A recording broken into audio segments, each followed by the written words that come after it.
Assalamu alaikum wa rahmatullahi ta'ala wa barakatuh. I apologize for my tardiness. I got held up talking to our host about a number of things that needed to be discussed. It delayed me a bit. Let's get started, inshallah. Bismillahir Rahmanir Rahim. Alhamdulillahi Rabbil Alameen. Wassalatu wassalamu ala Sayyidina Muhammad wa ala alihi wa ashabihi at-tayyibin at-tahirin. I bear witness that no one deserves to be worshipped except Allah Ta'ala, the one who has no partner and no similar, the one who has no length and no width and no depth and no perimeter, the one who is not a volume and is not in a place. And how could he be in a place when he existed before time and space? He created everything except himself, including you and your actions. Nothing occurs except by his will, both good and bad. He destined to happen. He speaks without sound, letter, or language, not Arabic, Hebrew, nor Korean. He's not light. He's not a spirit. He has nothing in common with human beings. He's not in the direction of up, down, right, left, front, nor back. And whatever you imagine in your mind, Allah is different than that. And I bear witness that our noble, unrivaled master, Muhammad, sallallahu alaihi wasallam, is the slave of Allah, his final messenger, and the best of all of God's creations. May Allah unite us with him in paradise and grant us a drink from his basin. And may Allah increase us in patience, humility, knowledge, and comprehension, and help us to put our knowledge into practice and grant us all sincere intentions. Ameen. Ameen. Ameen. Ya Allah. We're continuing in the book, The Straight Path, As-Sirat al-Mustaqim, which was written by the great scholar of our times, the Muhaddith, the Hafiz, the Mujtahid, the Lughawi, the Mutakallim, the Shaykh, the Allama, the Fahama, Abdullah al-Harari. May Allah have mercy on him. Ameen. In the book, we've made it to page 164. 164. We've made it to page 164.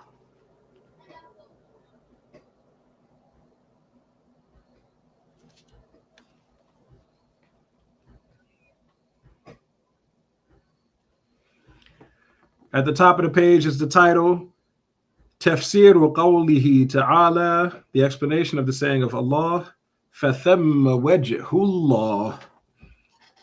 Then there is the wajh of Allah.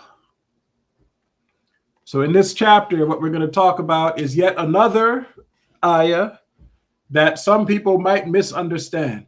Remember, the purpose of this section of the book is to make sure people understand that there are some ayahs of the Quran that are mutashabihat, ayahs that it may not be clear exactly what the intended meaning of the ayah is, because the wording of the ayah supports more than one interpretation. And in some of these cases, one of the interpretations is kufr. It's blasphemy. It'll take you out of Islam.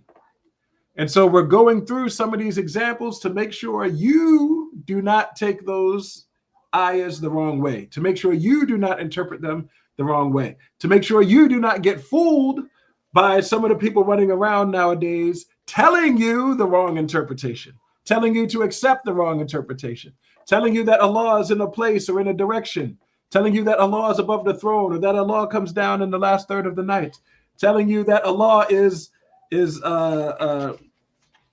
telling you that Allah is physically with you everywhere, or something to that effect. These kinds of things, these statements are based off of literal understandings of ayahs that should not be understood literally. And another one of the words that comes up sometimes in the Quran and in the Hadith is the word wajh. This Arabic word wajh, it can mean face. This word wajh, sometimes, like its literal meaning, is face. Okay? And as you know, a face is a part of a body. The human being has a body. And part of that body is the face. It's a body part. It's an organ. Okay? But even for something that's not a human being, even like, say, a diamond, it has faces. Right? A face, the literal meaning of face, is something that can only be applied to a body. Okay? The part that's pointed towards you is the face of that body. But we know that Allah subhanahu wa ta'ala is not a body. And there are many ways that we know Allah is not a body. Among those ways is the ayah, laysa kamithlihi shay. If it were true that Allah were a body, then he would have many things similar to him. But laysa kamithlihi shay says that there's not a single thing with even a single similarity of any kind to him. So if Allah were a body, he'd have billions of similars, and that is not possible because the Quran says that's not the case. Another way that we would know that Allah is not a body is because bodies, by definition, take up space. They have volume. That means that they are in need of space. And Allah subhanahu wa ta'ala is not in need of anything. It says in the Quran, فَإِنَّ اللَّهَ غَنِيٌّ عَنِ الْعَالَمِينَ. It means Allah does not have need of the creations. And space is among the creations. Which brings me then to another way that we know Allah is not a body, which is the hadith. كَانَ اللَّهُ وَلَمْ يَكُنْ شَيْءٌ غَيْرُهُ. Allah existed and there was not a thing existing other than him. That means that space and time and places and directions did not exist. Allah was the only thing existing in eternity. That means Allah existed without being in a place, without being in a direction, without requiring space. If Allah were a body, he would have required space. So we know that since Allah existed before space existed, that he does not require space, that he is not a body. We also understand from the ayah, huwa al-awwal, which means that Allah is eternal and has no beginning to his existence. We understand from that Allah does not change. Okay, because if it were possible for Allah to change, then he would not be eternal. These two things are diametrically opposed to one another. And there are also other arguments that can be made. There are many ways that we know Allah subhanahu wa ta'ala is not a body. So if a person were to interpret the word wajh as meaning a body part, would that be the correct interpretation or would that be a false interpretation? For sure, it would be a false interpretation.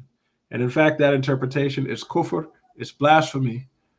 You're likening Allah to the creation and therefore rejecting the Quran. May Allah protect us. Ameen. So if this word wajh should not be understood as face, if it should not be understood as a body part, then how should it be understood?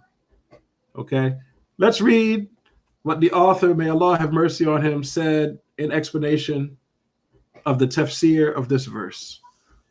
He said, the Exalted said, وَلِلَّهِ الْمَشْرِقُ وَالْمَغْرِبُ فَأَيْنَمَا تُوَلُّوا فَثَمَّ وَجْهُ اللَّهِ. This ayah can be found in Surah Al-Baqarah, which means to Allah belongs the east and the west. So wherever you turn yourselves, there is the wajh of Allah. You can see from the ayah that a person might think this ayah is saying that whether you look to the west or whether you look to the east, that a person might think it means that Allah's face is in that direction, as if Allah is a body that's very large, so large that his face spans the distance from the east to the west. So it doesn't matter which way you look, you're looking at God's face. A person might think that's the meaning, but that is not the meaning, because Allah is not a body and therefore does not have body parts. So this ayah does not mean that Allah has a body part, a face. What is the meaning? It says, the meaning is that wherever you have directed yourselves in the optional prayer while traveling, then there is the qibla of Allah. That is, that direction to which you have faced is a qibla for you. Okay? This tafsir, that this ayah, it means that's the qibla for you. This tafsir was given by Mujahid, who's one of the most famous scholars of the Tabi'een, He was a student of Abdullah ibn Abbas. Okay, so was Mujahid in the time of the Salaf, when he's one of the Tabi'een and was taught directly by one of the well-known scholars of the Sahaba? Yes, he is among the Salaf.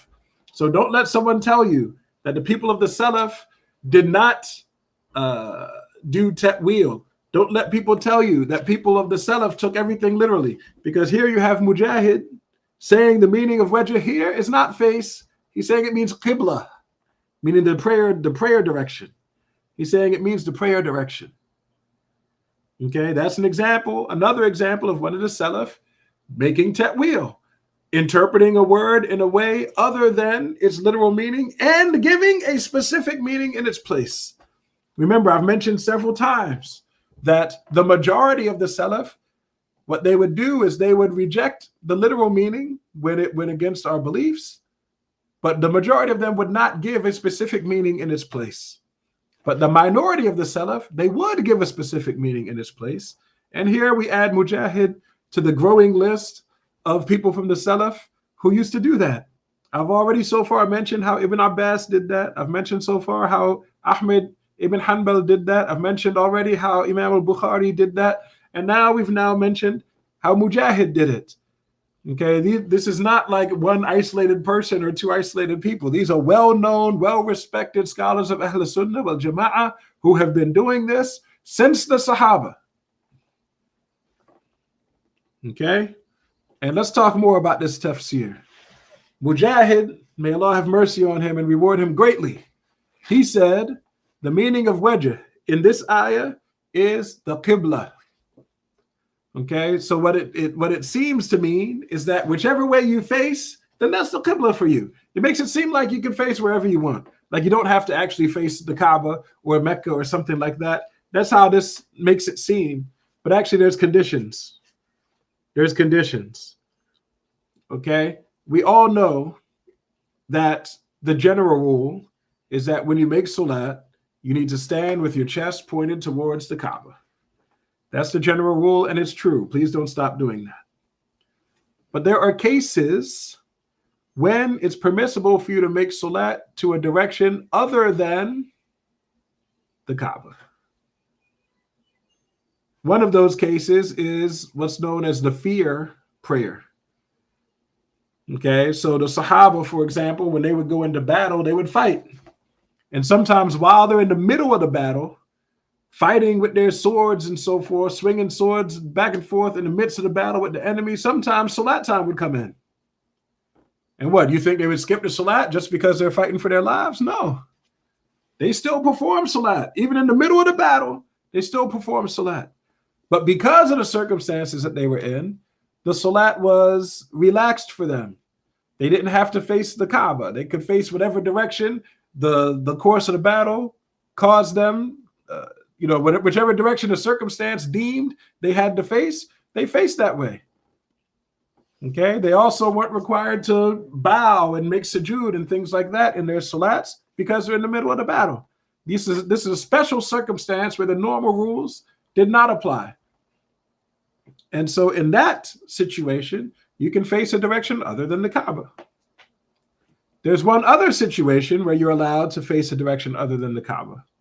And which situation is that? It's the situation where if you're traveling on an animal, like you're riding on an animal, like a camel or horse, okay? If you're riding on the back of an animal and you're traveling, I don't mean you're riding down the street of your town. I mean, you've traveled outside of the town and your status is that you have the status of a traveler and you're riding on an animal.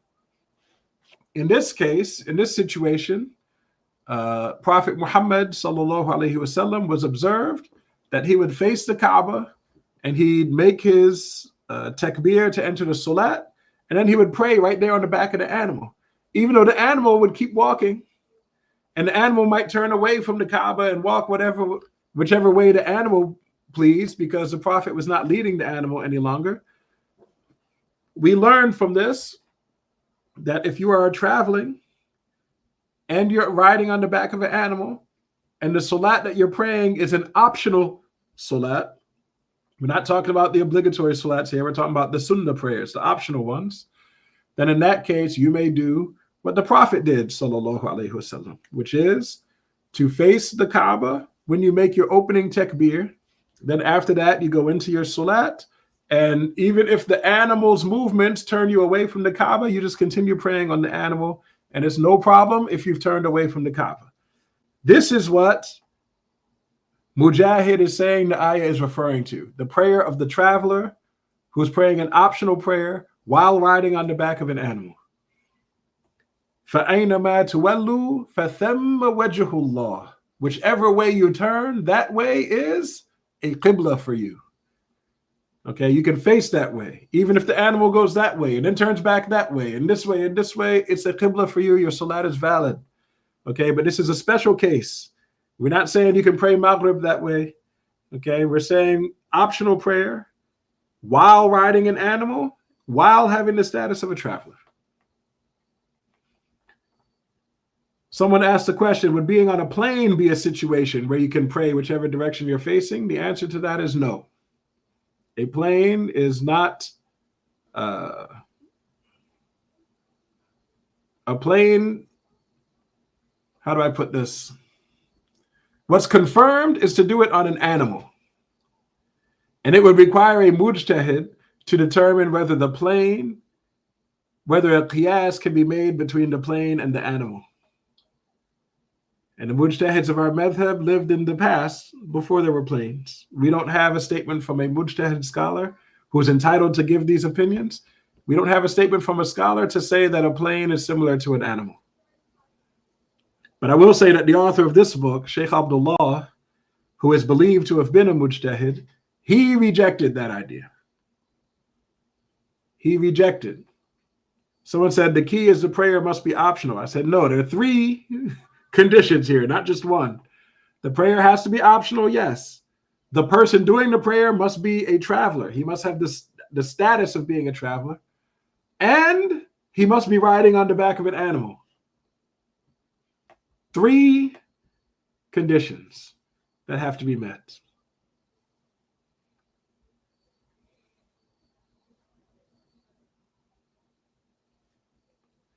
And I'll say something else. You know, the scholars in the past, they may not have known about airplanes because they weren't invented yet. But the scholars of the past did know about boats. They did know about boats. And they said specifically, the one who is traveling on a boat, even though he's a traveler, and even though the salat he's praying may be optional, he needs to face the Kaaba. He doesn't just face any direction he wants and prays. Okay, so this is one reason to think that vehicles are not the same thing as living animals.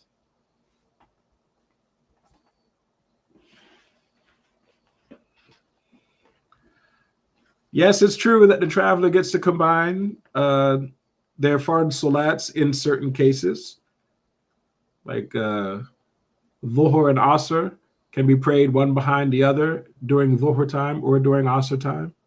And it's true that Maghrib and Isha can be prayed one behind the other in Maghrib time or in Isha time.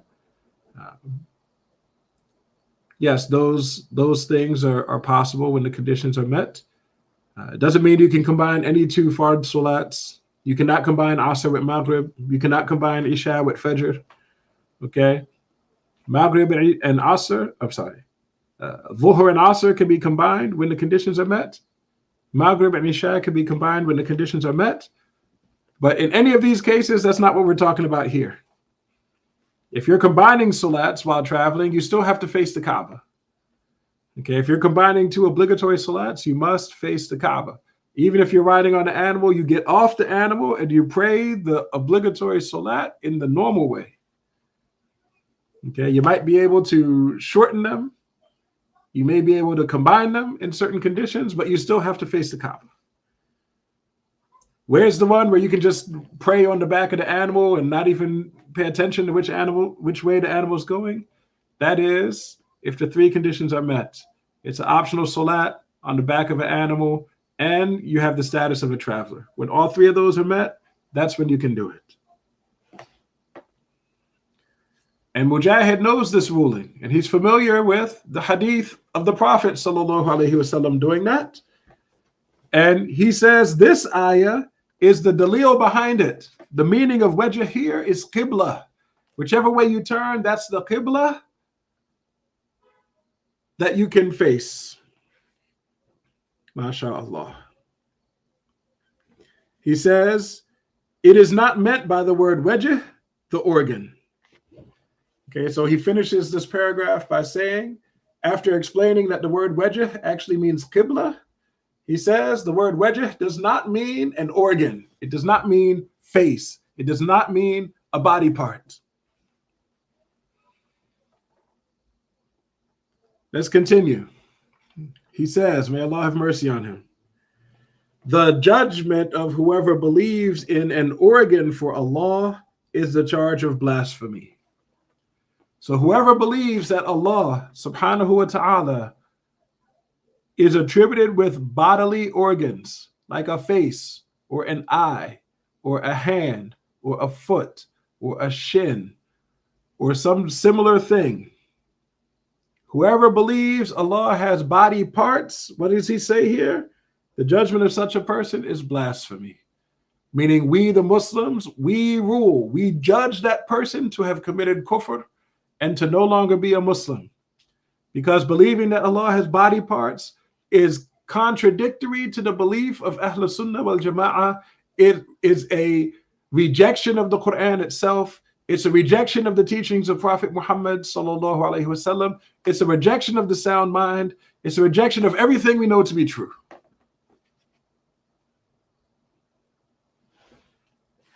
He says in the book that such a person gets charged with blasphemy. Why? He says, because had he had an organ, he would have been like us. And then applicable to him would be what is applicable to us, such as annihilation. So the author, mashallah, he made a clear argument. He said, how do we know that it's blasphemy? He says, because if it were possible for Allah to be attributed with an organ, then it would mean he is similar to us. So already you see how that goes against Laysa kamithlihi shay. Already you see how that's a rejection of the Quran. But he doesn't stop there. He says, if it were possible for Allah to have an organ, then that would mean he would be like us. And then everything that's applicable to us would then be applicable to him. What does he mean by that? What he means is, if Allah were attributed with organs, he would fall into the category of mental possibilities. So much in Aqidah, in order to understand it, you have to understand the three rulings of the mind when the question of existence comes up. Okay, the mind will judge that a thing is either necessarily existent or possibly existent, or that this thing is an impossibility, that it cannot exist. These are the rulings of the mind. We say that Allah subhanahu wa ta'ala and his attributes, that's the only thing that is necessarily existing. Meaning meaning Allah with his attributes, he exists and it's not possible for him to not exist. It means there's only one state of existence that's possible for him, and that's the state of absolute perfection in which he exists. No other state is possible for him. As for the impossibilities, these things, they do not exist, and it's not possible for them to exist. So they are in, if you forgive this expression, they're in a state of non-existence, and it's not possible for them to be in any other state. So the necessary thing, Allah, exists in a state of existence, and no other state is possible. The impossible things are in a state of non-existence, and existence is not possible. So there's no other option for those things. But the things that are mentally possible, these things, they could exist or not exist. The state of existence is possible for them. The state of non-existence is also possible for them. So they could go either way. These things will not exist unless something makes them exist. And these things will not go out of existence unless something brings them out of existence. Okay, these things that are possibilities, they're not necessary. They could exist or not exist. The attributes they have could be these attributes or other attributes. The minute you say Allah has organs, you're saying he's a possibility for a number of reasons. Number one is because organs don't have any intrinsic dimensions. We've all seen human beings. We've seen babies that are one size and adults that are a different size. They both have faces, but the face of the adult is larger, right? So there's no intrinsic size for a face. Faces can be big, can be small, can be round, can be long, can be whatever. Okay? So there's nothing that is necessary about a face. It could be one way or another way. So once you say that Allah has an organ, you're saying he has attributes that have been chosen for him, that those organs could have been different, but something other than him specified the specific attributes of that organ for him. You're saying that Allah is among the things that were created, that were given existence and specified attributes by something other than him. So of course this is blasphemy. And on top of that, you're saying that anything that could happen to us could happen to him. I'm a body, that means I could die. I'm a body, that means I could be separated and divided. Okay, I'm a body, that means I could be sick. Okay, if you say Allah has bodily organs, then what you're saying is it's conceivable that he could be divided. It's conceivable that he could be sick. It's conceivable that he could die. Okay, so the rational person rejects immediately any notion that Allah subhanahu wa ta'ala would have a body part. And this is the madhab of the Salaf. Those Muslims of the first 300 years, the Salaf, this is their madhab. Their madhab is to declare as a blasphemer whoever says Allah is a body or says that Allah has body parts. Okay? The Salaf were like this. If someone said Allah was a body or had body parts, they would instantly declare him a kafir. And this is well known. Imam Shafi'i said that exact thing. Imam Ahmad ibn Hanbal said that exact thing. And others. Okay, and others from the Salaf said this exact statement. So don't be misled by the Wahhabis who say Allah has a face and Allah has a hand and Allah has an eye and Allah speaks Arabic, etc., etc., etc. Okay, they are clearly describing Allah as having body parts. And so when they turn around and say they're following the madhab of Imam Ahmad ibn Hanbal, they're lying. Imam Ahmad, if he heard the things they say, he would have declared them kafir immediately. Because he's among the ones who said that saying Allah is a body takes one out of Islam.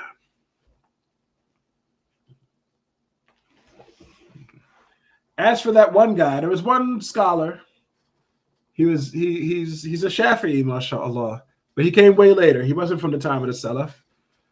There's one scholar, well-known scholar from the Shafi'i school, where a statement was attributed to him, and it's not confirmed to him, by the way. But there is that one guy who supposedly said that if someone claims Allah is a body, that we don't make takfir on him. Okay, this statement carries no weight whatsoever. It goes against the madhab of the Salaf. It goes against the consensus, the ijma of the ummah. So this statement carries no weight whatsoever. And like I said, we don't even know for sure if he really said it. Okay, this one guy that had this statement attributed to him, we don't know for sure if he even said it. But unfortunately, in our times now, for political reasons, many people have started throwing that sentence around. You'll hear people saying, no, we don't make takfir on the Wahhabis. Or, we don't make takfir on the one who says Allah is a body. You'll hear people saying this. But the ones that say this, they're going against the teachings of the Salaf. MashaAllah. They're taking one strange saying that's not even confirmed to the author, and they're running with it because it's aligned with the politics of our time. The politics of accepting people as they are and not being harsh. The politics that says declaring takfir is an act of an extremist. No, we're not extremists. Okay, we're just stating what the deen says. Okay, you have the Sahaba themselves and the top scholars of Islam from the time of the Salaf saying the person who says Allah is a body is a kafir. So we either accept that they knew what they were talking about, and Or we have to call people like the Sahaba extremists and people like Imam Shafi'i an extremist. No, we're not extremists. We're just simply passing on what the scholars have been saying all of this time. MashaAllah. Let's keep going. Page 165.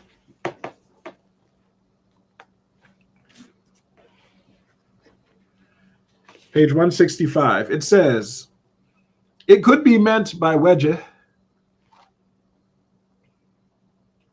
So here, mashallah, in this paragraph, the author is going to give another meaning of the word wajh. Okay, not for this verse though.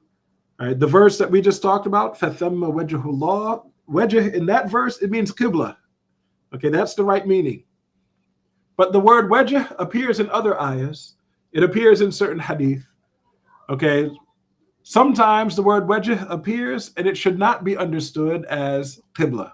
It should be understood in a different way. What are some of the other ways that the word wajh might be understood? It says, it could be meant by wajh the jiha by which status is sought from Allah the Exalted. So the word wajh is used in a figure of speech. In Arabic, there's a figure of speech where a person might say, I did such and such a thing. Like they say in Arabic, li wajhillah, which literally would mean for the face of Allah. Now in English, we would say you did it for the sake of Allah or out of service to Allah. You know, something like that. Is in English, we would use a word like sake or service, but the figure of speech that they use in Arabic is li wajhillah. I did it. A person might think it means I did it for the face of Allah, but this is just a figure of speech. It does not mean that Allah has a body part. It does not mean that Allah has an organ. Okay, it means you did this act in service to Allah subhanahu wa ta'ala, seeking reward from Him, seeking higher status in the deen, seeking favor from Him, etc. Sometimes the word wajh, it means that. So I'll read the paragraph again. It says, it could be meant by wajh, the jiha by which status is sought from Allah the Exalted. Like for someone to say, I did such and such for the wajh of Allah. The meaning of that is, I did such and such out of compliance to the order of Allah the Exalted. So if someone says, I did this, a person, they might even say in English, I did this seeking Allah's face. Okay, if a person say, if you hear someone say seeking Allah's face, first thing you should do is you should not understand it as meaning a body part. Because you understand from the context what this person is saying is that they're doing it in service to Allah, in obedience to Allah. But the second thing you should do is tell that person not to say that again. Okay, the Muslim should not be going around throwing around sentences that give the impression that Allah is a body or has body parts. Okay, these expressions are expressions we should not use. Okay, they're acceptable to say in Arabic because those very expressions were used in the Quran or by the Prophet sallallahu alaihi wasallam. Okay, but if you're speaking in English, we have no confirmation that those figures of speech are acceptable. We don't have them in the Quran. We don't have them in the Hadith. We don't have an ijma from the scholars that permit you to do it. So don't do it. Don't do it. And if you see someone else doing it, tell them to stop. Okay, it's not permissible to refer to Allah by any name or with any attribute unless that name or attribute was used in the Quran or is in the Sahih Hadith or the scholars of Islam reach unanimous opinion, ijma, that is permissible to use. Okay, this is a rule we don't want to break. So when speaking English, it's always better to just go ahead and use the Arabic word. Okay, or if you put it into English, use an expression that's safe, not some kind of weird word that could be taken the wrong way. I'll give you an example. There's a hadith narrated by Ibn Hibban, rahimahullah, in which our Prophet sallallahu alaihi wasallam said, أقرب ما تكون المرأة إلى وجه الله إذا كانت في كعر بيتها. The literal meaning of this hadith is the closest a woman gets to the face of Allah is when she is in the innermost chamber of her house. Okay, if you took it literally, that's what it would mean. Now, you and I know, because we're Sunnis, that the word wajh in this hadith does not mean face. It does not mean body parts. So we would not take it literally. We would understand this hadith to mean that the closest a woman gets to the obedience of Allah is when she's in the innermost chamber of her house. Okay, we're not saying that Allah has a body part face and that somehow when she's in the like lower inner bowels of her house that she's closer to the face right then and there. Okay, nobody thinks that. Even the Wahhabis who do go around teaching that Allah is a body, although they don't say the words quite that explicitly, even they don't say that the meaning of that hadith is that Allah has a face and it's inside the woman's house, and when she's in the house, that's the closest they get to it. No. Wahhabis say Allah is above the skies. Okay? Which is why that hadith is actually an interesting hadith to present to them. Because how will they make tafsir of it? They won't say for that hadith that the word wajh means body part. They won't say it there because they don't want to give the impression that Allah is on the earth. They want you to believe Allah is above the throne. So for that hadith, they will make a ta'wil also. They will make a ta'wil for that hadith. And so we say to them, well, why is it that you'll make a ta'wil for this hadith, but you don't make a ta'wil for ayahs in the Quran like kullu shay'in halikun illa wajha, which we've already heard. You know, I've already shown you in another video that Imam al-Bukhari did ta'wil of that ayah and said wajh means mulk. It means dominion. It means everything will perish except for the dominion of Allah.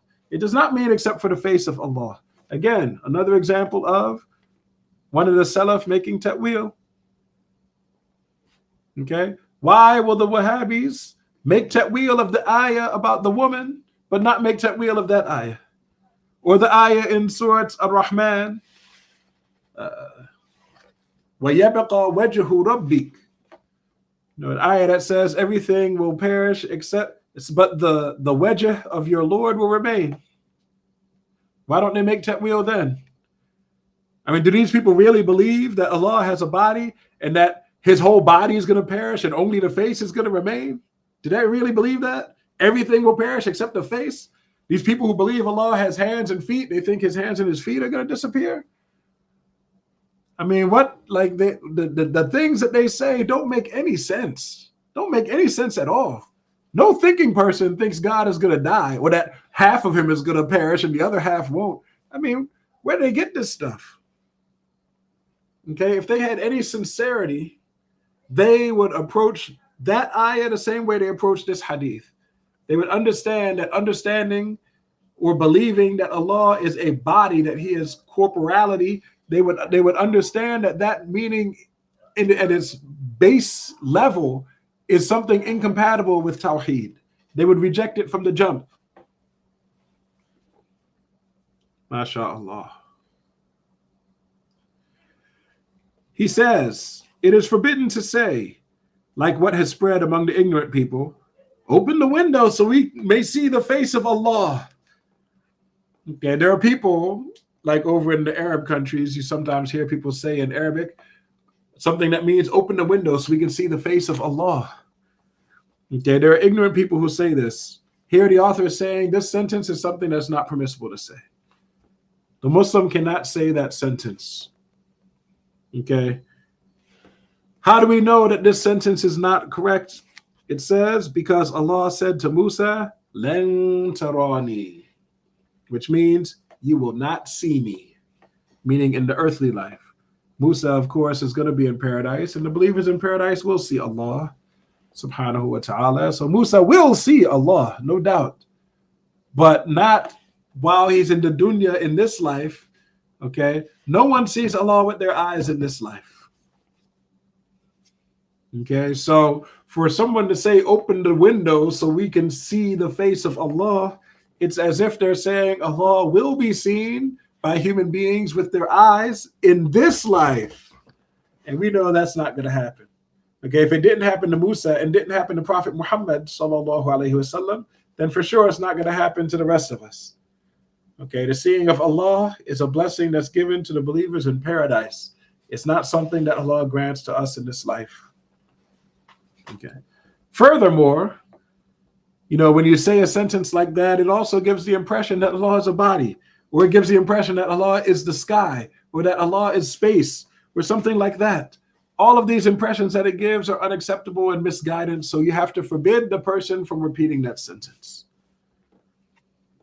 That's why it says at the end, even if those who say that, they did not mean seeing Allah, it is forbidden to say this statement.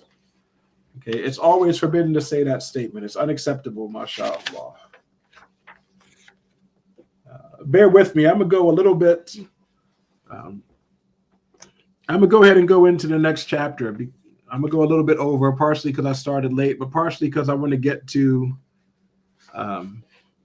what comes after this chapter. So I'm going to push a little bit further. Bear with me. The lesson might go a little bit longer than usual today.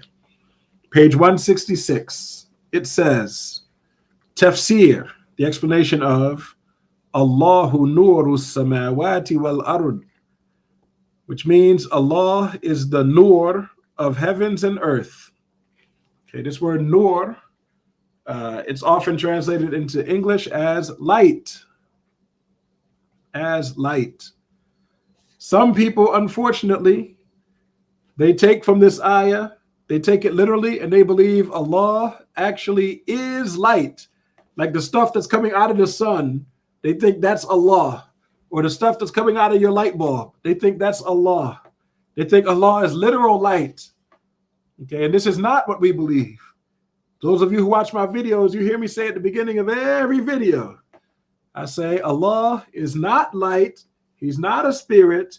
He has nothing in common with human beings. Because, there are people who believe Allah is light, and there are people who believe Allah is a spirit. Okay? Allah, as the sister said, Allah is the creator of light. He himself is not light. Okay? But if Allah is not light, then what does this ayah mean? What is the true meaning of Allahu nuru samawati wal ard? Let's read it. It says, his saying, exalted is he, Allahu nuru samawati wal ard, means that Allah, the exalted, is the guide of the people of the skies and the people of the earth to the light of faith. Okay, when we say that Allah is the nur of the skies and the earth, what it means is he is the guide, the one who gives guidance to the light of Iman. Okay, so the ones in the skies who are the angels, Allah has guided them to Iman. And so the light is there, the light of Iman is there in the skies because there are believers in the skies. And the light of Iman is on the earth because Allah guided some of the humans and some of the jinn to Iman. The light that's being referenced here is the light of Iman. Okay? And Allah is the one who puts the Iman into the hearts of some of his creations. So Allah is the one who guides people to the light of Iman. It says, Al-Bayhaqi related that from Abdullah ibn Abbas, may Allah accept his and his father's deeds. Okay, so this tafsir of Nur, meaning the light of Iman, is the tafsir given by none other than Abdullah ibn Abbas, the famous companion, radiyallahu anhuma. Okay, so again, another example of someone from the Salaf, from the Sahaba even, making ta'wil, saying the meaning of this ayah is not the literal meaning, but the meaning you should put in your heart is this other meaning. And he gives a specific meaning for it. He says it means the light of Iman, that Allah is the guide of the people of the skies and the earth, guiding them to Iman. Continuing, it says, as such, Allah the Exalted is not a light with the meaning of an illumination, but rather is the one who created the light. The Exalted said, وَجَعَلَ الظُّلُمَاتِ وَالنُّورِ, which means, and he made the darkness and the light. This ayah, which is in Surah Al-An'am, In this ayah, Allah says that He is the one who created darkness and light. So how could Allah be light if He's the creator of light? That's circular logic. What, He's trying to say He created Himself? You see what I'm saying? Doesn't make sense. Okay, it doesn't make sense. Allah is the creator of light. He is not Himself light. Continuing in the book, it says, this means that He created the darkness and the light. So how would it be that He would be a light like His creation? So here we're referencing in an indirect way, we're going back to the ayah, Laysa kamithlihi shay, that there's not a thing similar to Allah in any way whatsoever. If it were true that Allah were light, then He would be similar to His creation, because for sure there's light within the creation. It says Allah is exalted from that with a great exaltation. And another way that we know that this is the right understanding of the meaning of light when it's mentioned in reference to Allah is there's a famous ayah in the Quran. The ayah goes, مثل نوره كمشكاة فيها مصباح المصباح في زجاجة الزجاجة كأنها كوكب دري يوقد من شجرة مباركة زيتونة لا شرقية ولا غربية يكاد زيتها يضيء ولو لم تمسسه نور على نور يهدي الله لنوره من يشاء. This ayah, it's a well-known ayah, mashallah. It begins with the words, begins by saying, the nur of Allah is like something. So already from the first words of the ayah, you already know that the nur here is not talking about Allah Himself, because the self of Allah does not have any similars. So the start of the ayah, when it says the similar or the parable, the analogy of His light, the fact that it's making an analogy, the fact that it's making a parable, the fact that it's giving a similarity at all is enough for you to know it's not talking about Allah subhanahu wa ta'ala. And it talks about this light showing, giving you this like awesome example of how bright the light is. And then at the end of the ayah, what does it say? It says, يَهْدِي اللَّهُ لِنُورِهِ مَن يَشَاءُ. Says Allah guides to His light whomever He wills. The end of that ayah is a tafsir for the beginning of the ayah, that the light He's referring to is the light of Iman. And Allah is the one who guides whomever He wills to it. This ayah is the tafsir of the other ayah, Allahu nuru samawati wal ard, meaning Allah guides the people of the skies and the earth to the nur of Iman. The author continues, the judgment of whoever believes that Allah is a light, meaning an illumination, is the definite charge of blasphemy.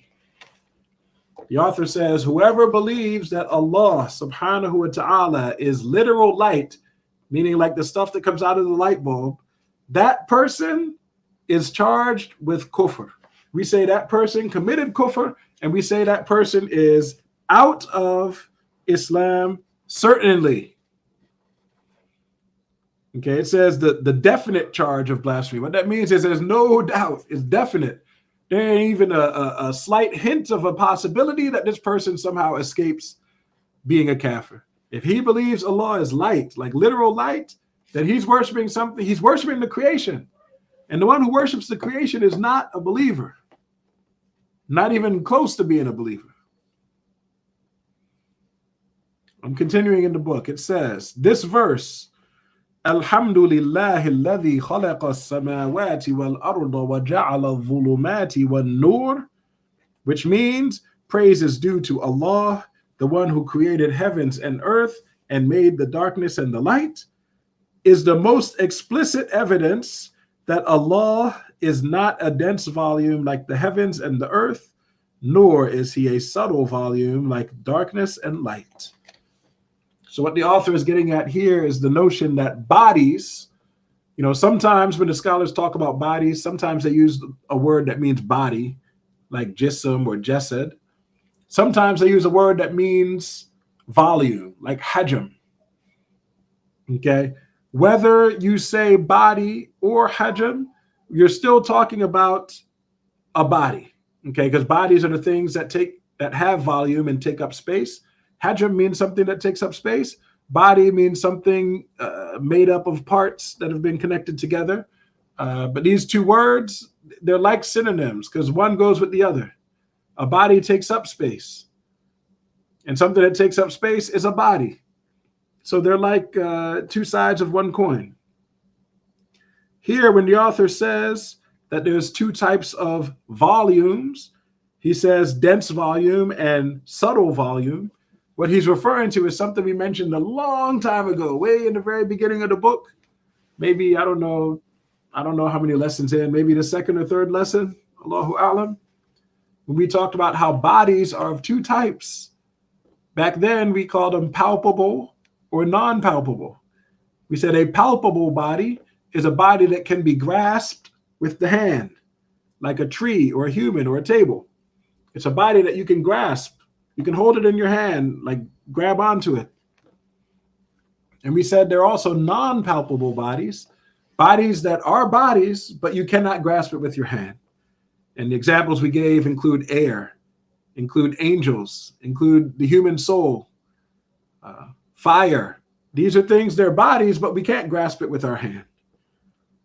This is what the author here is referring to. When he says dense volumes, he means bodies that you can grasp. And the examples he gives, he said, like the heavens and the earth. I think it's clear to all of us that the earth is something you can grasp, right? Because you can pick up a piece of it with your hand. But the skies also are something that we can grasp. And a lot of us may not realize that, because when we look up at the skies, we think it's air, which is not graspable, or space, which is not graspable. But the skies are actual, tangible, hard bodies that you can stand on and walk on. And they have a gate. The Prophet ﷺ, on the night of the Isra and Al-Miraj, he went up, and as he got to each sky, he was stopped by a gate. And Jibreel ﷺ had to knock on the gate, state that the one who's here is Muhammad, and the angel would have to open the gate and let him up into the next sky. Okay, the skies are firm things that can be stood upon. And all of this stuff that we see when we look up, the air, the atmosphere, the stars, the sun, the moon, the galaxies, all of that stuff is just what's between the first sky and the earth. That stuff is the in-between, the first sky and the earth.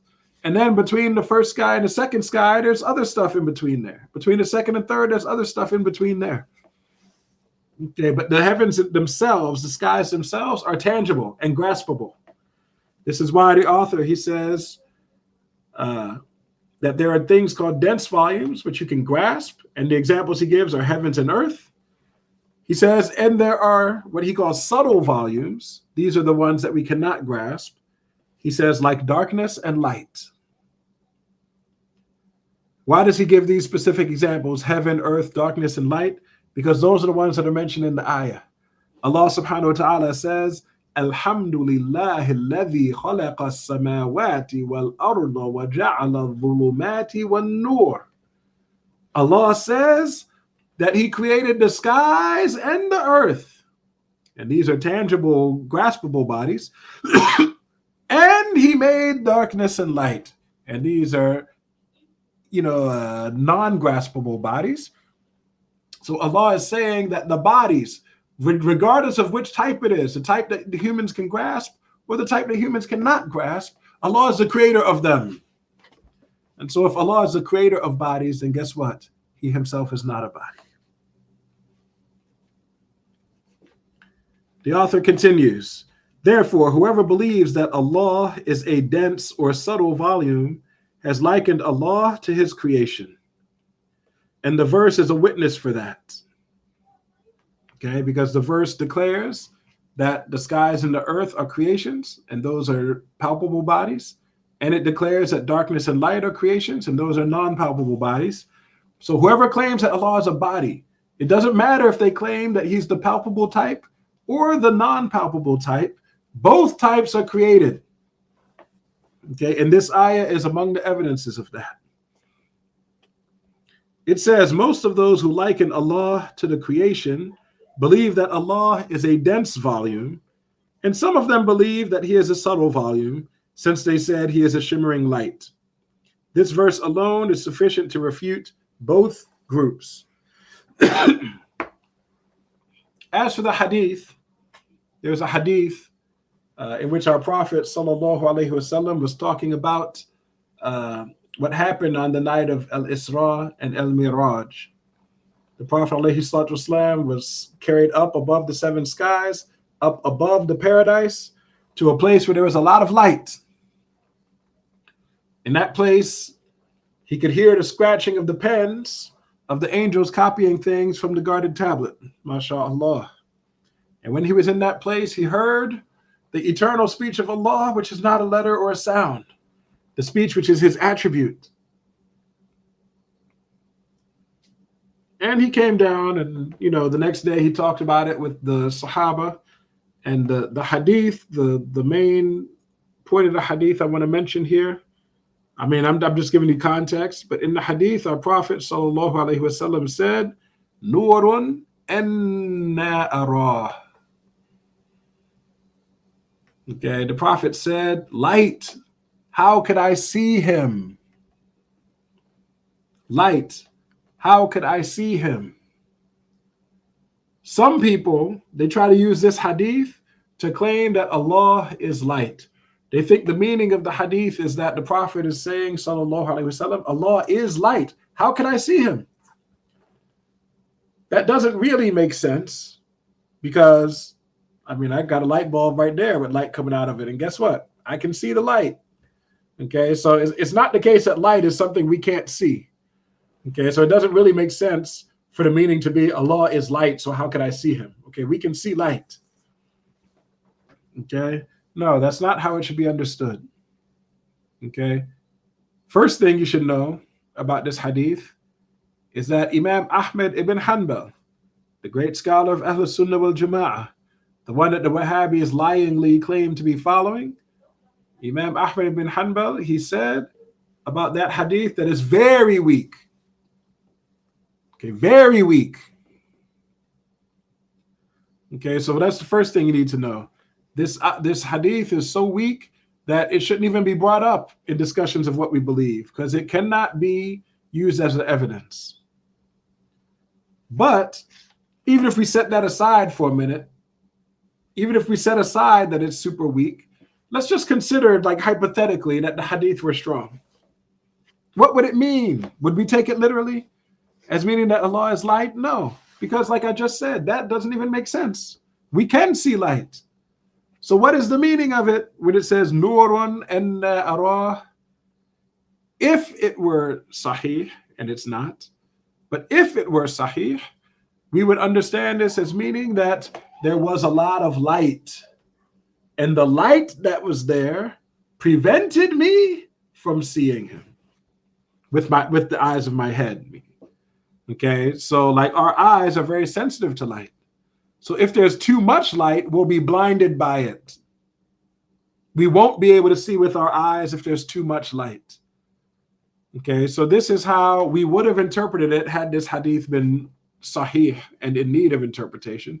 But as it is, it's weak, and it's not even considered. But that's how we would interpret it, as meaning that there was light there, and the light prevented me from seeing him with the eyes of my head. But don't get it twisted. We've already mentioned that our Prophet sallallahu alaihi wasallam, he did see Allah on that night, but he saw Allah with his heart.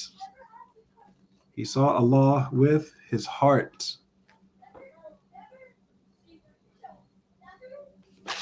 MashaAllah. I'm going to read this last paragraph real quick to close out the chapter. It says there are many blasphemous convictions, like the conviction that Allah is someone with a color or shape. So let the human beware of that with his utmost effort in any situation. By now, you don't need to be told that Allah is not a body, Allah is not a human, Allah has no similarity to humans. You don't need to be taught that, okay? But know that there are people who say such things. Okay, do I really need to remind you about the bow tie wearing brothers? You know, these people say that they Muslim. They call their religion Islam. But then they go around, they say Allah is a black man. They say he's a man, and they say he's a black man. So they say he got color, got shape, got a species, got everything else. They're saying Allah is exactly like a human. Would we say that such a person is a Muslim? Absolutely not. So what about somebody who says most of the same things that the NOI brothers say, but then they claim to be Muslim? What would we say about someone who says they don't say Allah is a black man, but they say Allah got a face and eyes and speaks Arabic, has a hand and feet and a shin, and sits on a big chair that's way up in the sky, and he comes down at a certain time, then goes back up at a certain time? And how is that any different, really, than what the bow tie wearing brothers say? How is that any different? It's just a slightly different description of the body. That's it. And the sooner they realize that what they're saying is barely any different than what the NOI is saying, the sooner they'll realize how astray they are. May Allah help us. Ameen. May Allah help us. Anyway, with this, we get to the end of the section of the book that deals with this topic, the topic of ayahs that have ambiguous meanings, ayahs that a person might misinterpret and go astray because of it. We talked about how in these cases, you need to take a meaning that is an acceptable meaning, and you get that meaning from one of the scholars who passed down acceptable meanings for you to take into your heart. This is the safe path. If you want, you can walk the other path, which is the safer path, which is to reject the meaning that goes against our belief and not to take any particular meaning into your heart. Simply to say it has a meaning that befits Allah, that does not entail a how. And I believe it's true. No, this is the safer path. Okay, but I'm telling you, for a lot of people, the safer path carries more pitfalls than the safe path. Okay, because it takes a certain amount of strength, like intestinal fortitude, and it takes a certain amount of wisdom to be able to reject a meaning and not put any meaning in its place.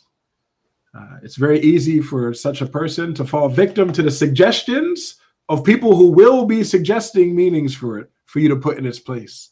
And sometimes at a subconscious level, those suggestions start to affect you. You know, and to protect against that, it is really good for a person to just put in its place a specific meaning that works. That way they have something to cling on to, and it defends them against insinuations and other suggestions. This is the main reason why the scholars who came after the Salaf mostly follow this path of suggesting an acceptable meaning because it's safer for the people. Like it's more appropriate for the people. MashaAllah. And now that we're done with this section, next class, we will begin talking about the subject of destiny. This destiny section is huge. It's the single biggest section of the book. There's a lot of important information in it. It's an awesome section of the book, which I love talking about. And for those of you who are sick of hearing me talk about Wahhabis, you know, we're actually not going to talk about Wahhabis so much in this section of the book because Wahhabis don't deny destiny. Okay, instead, you're going to start hearing about other groups, mostly groups called the Qadariyya, the Mu'tazila, people who went astray, not by believing Allah is a body or by believing Allah is similar to the creation. We're going to talk about people who went astray by denying that destiny exists, okay, or attributing to the human being that which should only be attributed to Allah. And we'll talk about it as it comes up, insha'Allah ta'ala. Before we go, let me take a look at the comments and see if there's something that I should respond to.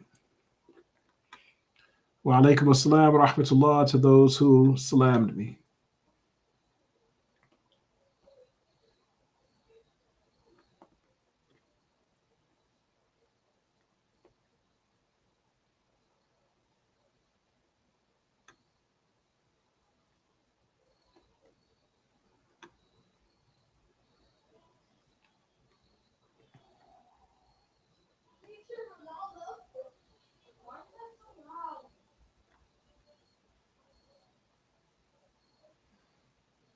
Someone asks, is there any scripture in the Quran which commands Muslim men to circumcise? I will answer with what the scholars say. In the Shafi'i madhab, it is an obligation for men and women to be circumcised. In the Shafi'i madhab, this is obligatory. In the Maliki madhab, it is recommended, sunnah, not obligatory, but recommended for men and women to be circumcised. So if you want, you can take the Shafi'i opinion that it's obligatory, or if you want, you can take the Maliki opinion that it's not obligatory. Both opinions are valid opinions among Ahlul Sunnah wal Jama'ah. In the end, it's kind of your choice.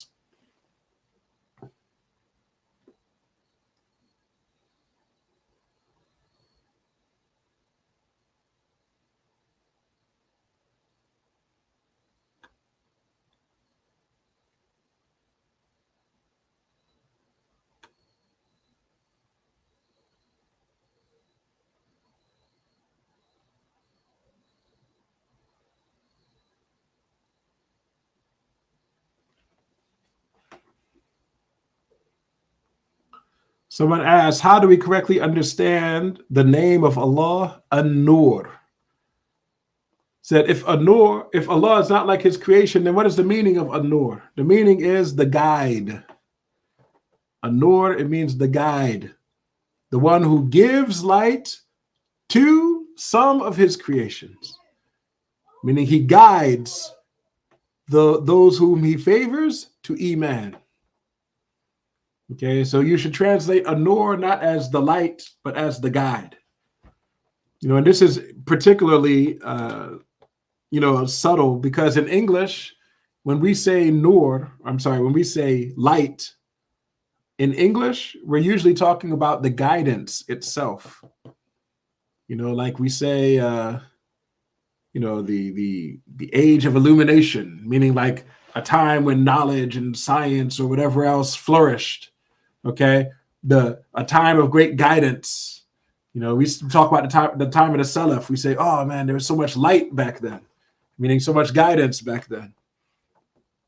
In English, when we say light, we're talking about the guidance itself.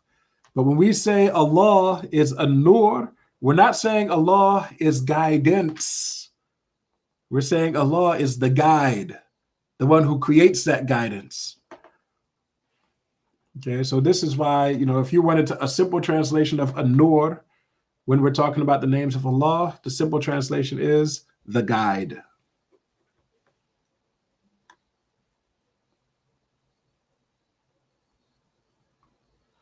I said all that and someone else answered it for me. May Allah bless them.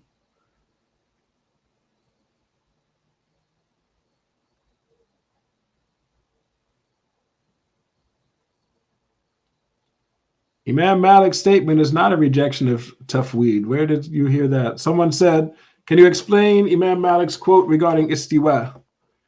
Okay, first there are two sahih narrations from Imam Malik on this issue. One narration is that Imam Malik said, al-istiwa'u ma'lum wal kayfu anhu marfu'a. In this one, he says, istiwa is well known. What it means is that it's well known that in the Quran, istiwa is attributed to Allah. Okay, so it's well known that this is mentioned in the Quran. And then he says, well, kayfu anhu marfu'. And he says, and the kayf, the how, the modality, the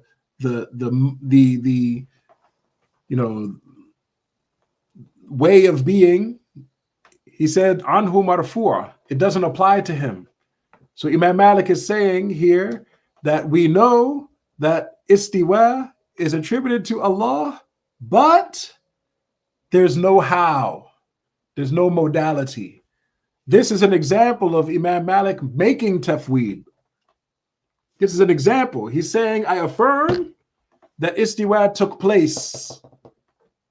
Actually, I shouldn't put it that way. He's saying, I affirm that the ayah is true. Here, this is how I'm going to say it. He said, I affirm that the ayah, Ar-Rahmanu ala al-Arsh istawa, is true. But whatever the meaning of it is, it does not involve a how. Okay, and what's how? How is similarity to the creation. So Imam Malik is saying, whatever the meaning of istiwa is, it does not involve, it does not entail any similarity between Allah and the creation. So what Imam Malik is doing here is he's rejecting the understanding that says Allah is in a place. He's rejecting an understanding that says Allah is sitting on the throne, or that Allah floated above the throne, or that Allah settled on the throne. He's rejecting these interpretations because those involve a kayf, and Imam Malik is saying kayf does not apply to him. He's rejecting those interpretations, but not offering a specific interpretation in its place. This is what you mean when you say tafweed. So this is not a rejection of tafweed. This is confirming tafweed. By the way, the second narration of Imam Malik, the second sahih narration of this issue is when Imam Malik said, al-istiwa'u ghayru majhul wal kayfu ghayru ma'qul. He said that istiwa is mentioned in the Quran is something that's not unknown. What he means is we know it's in there. Okay, and we believe it because it's in the Quran. He says, wal kayfu ghayru ma'qul. He says, and a kayf, a how, is like inconceivable, like mentally, logically, it's inconceivable. Okay, so here, this other narration is Imam Malik affirming the truth of the ayah, that the istiwa is real, but also denying that there's a kayf, saying like logically, it's impossible that there would be a kayf for Allah. Again, this is a classic example of the very tafweed that I was saying the majority of the Salaf practice. They affirm the truth of the ayah, they reject the literal meaning, but they do not give a specific meaning in its place. As for the third narration, the one the Wahhabis always mention, this narration is weak. It's not confirmed that Imam Malik even said it. What is this third narration, the weak one, the one that you've probably heard because Wahhabis repeat it all the time? They say, al-istiwa'u ma'loom wal kayfiyya majhul. They say that Imam Malik said the istiwa is well known and the kayf, the how, is unknown. That's not what Imam Malik said. But the Wahhabis, they want you to believe that Allah is attributed with a how. But we just don't know what the how is. Okay, and by saying that, they are explicitly going against what the Salaf taught. Because Imam Malik and Sufyan ibn Uyayna and Salama and other of the people of the well-known scholars of Islam among the Salaf, many have specifically said Allah is clear of being attributed with a how, with no matter how they want to translate the word kayf. Sometimes they translate it as how, sometimes modality, sometimes it's manner of being. Whatever they want to translate it as, the Salaf said Allah is clear of that. And the Wahhabis say, no, Allah is attributed with it. Okay, so it's another blatant example of Wahhabis going against the Salaf despite their claim to be following the Salaf. Someone asks, is there a difference in the schools of thought regarding making salat on an airplane? I'm not aware of any difference of opinion. an airplane is just a vehicle. You're able to stand up in the airplane and pray. It's not even hard. There are several places in the airplane where you can pray. I've had to pray on a plane many times. And the flight attendants and stuff don't even look at me twice. They've seen so many people do it. Okay, it's very, very simple, very easy.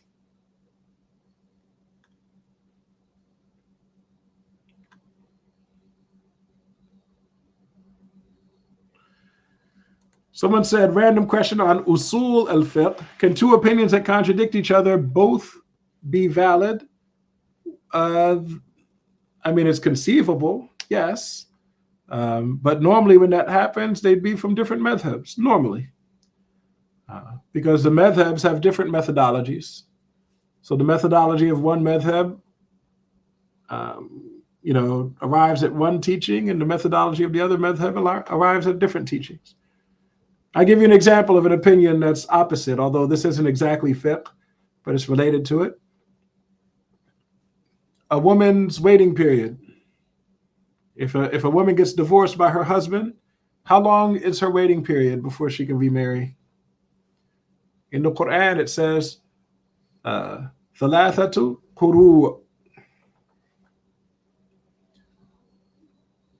And the Hanafis interpret quru to mean periods, menstruations.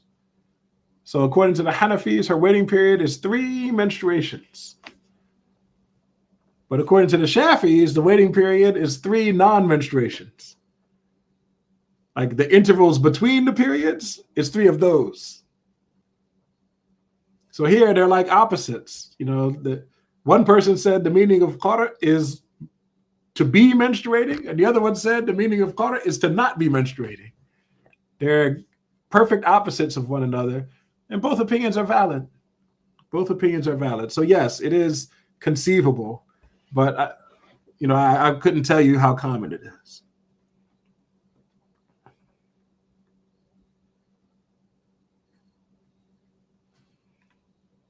Someone asked, what about the Qibla? What are you asking about the Qibla?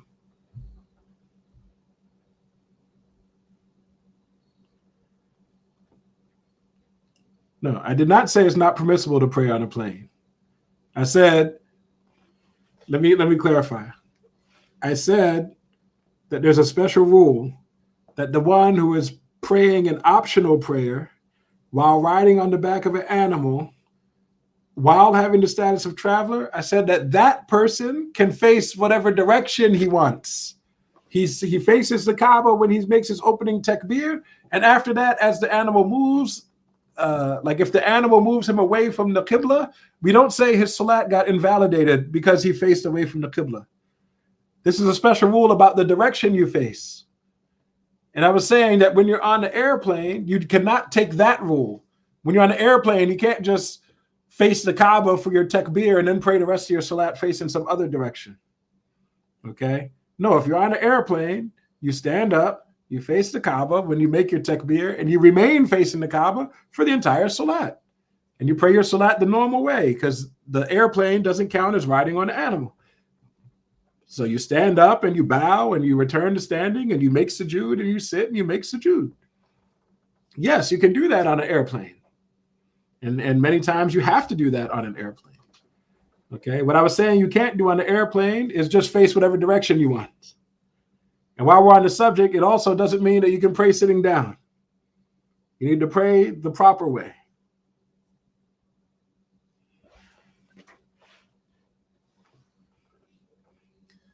More questions, mashallah. Someone said, a question regarding fiqh. Is wiping the sock in wudu permissible? And if so, doesn't that make the whole point of wudu confusing?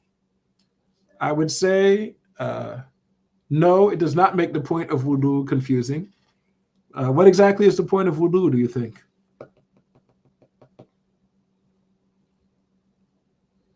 The point of wudu is to put a person into a state where his salat will be valid.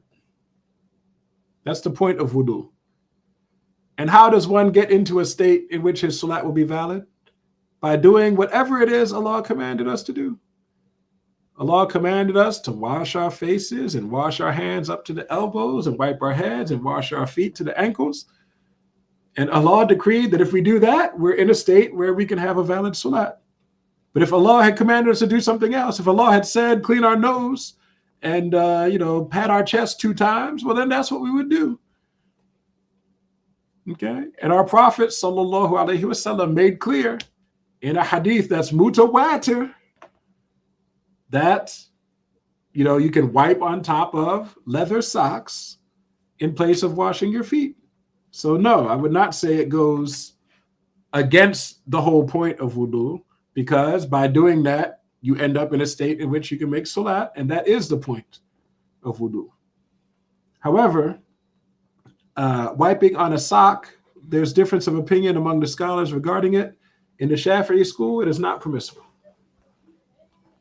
So in the Shafi'i school, a sock, whether it's a thin sock like a dress sock or even a thick sock like a gym sock, wiping on a sock is not permissible in the Shafi'i school. And when I say not permissible, what I mean is it does not take the place of washing your feet in the wudu. Or to be more specific, socks are not a valid khuf. There's a special type of foot gear you can put on, and wiping on those will take the place of washing your feet. But a sock is not a valid type of foot gear for that purpose, according to the Shafi'is. Are there other madhabs that permit you to wipe on your sock? Yes, there are. I do not know the details of those madhabs, so I cannot tell you what you need to know if you intend to do that. May Allah reward you all, inshallah. I think that's it for the questions. Let's say La ilaha illallah. La ilaha illallah. La ilaha illallah. La ilaha illallah. Allahumma salli ala Sayyidina Muhammad wa ala alihi wa sahbihi wa sallim. Allahumma salli ala Sayyidina Muhammad wa ala alihi wa sahbihi wa sallim. Allahumma salli ala Sayyidina Muhammad wa ala alihi wa sahbihi wa sallim. Rabbi ighfir li wa lil mu'minina wal mu'minat. Rabbi ighfir li wa lil mu'minina wal mu'minat. Rabbi ighfir li wa lil mu'minina wal mu'minat. Barakallahu feekum. I'll see you next week, insha'Allah ta'ala. Assalamu alaikum wa rahmatullahi ta'ala wa barakatuh.